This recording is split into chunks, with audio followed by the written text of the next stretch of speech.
இப்படி கலையிழந்து போயிருந்தா எப்படிக்கா? மாறனும் சம்பத்தும் ஆறுமுகம் மேல இருக்கிற கோவத்துல கல்யாணத்தை நிறுத்தணும்னு செழியனை கடத்திருக்காங்க. அவனுங்க நினைச்சா கல்யாணத்தை நிறுத்திட முடியுமா? அதனாலதான் எசக்கிய காயத்ரி கழுத்துல தாலி கட்ட வச்சேன். ஊர்ல உள்ளவங்க எல்லாம் வேணா மாறன் சம்பத்தோட மிரட்டலுக்கு பயப்படலாம், ஆனா எசக்கி பயப்படுவானா? நாம எல்லாம் இருக்கும்போது எசக்கி அவனால என்னக்கா செஞ்சிட முடியும்? அதனாலதான் நானும் தைரியமா எசக்கிய காயத்ரிக்கு கல்யாணம் பண்ணி வச்சேன்.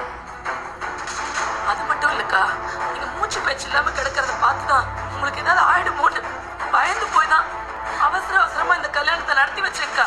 நான் நினைச்ச மாதிரியே அந்த கெட்டி மேல சத்தம் உங்க காதுல விழுந்த உடனே உங்களுக்கு முழிப்பு வந்துருச்சுக்கா.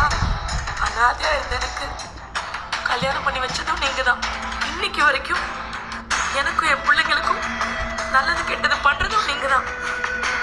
உங்களுக்கு ஒரு பிரச்சனைன்னா நான் வேடிக்கை பார்த்துட்டு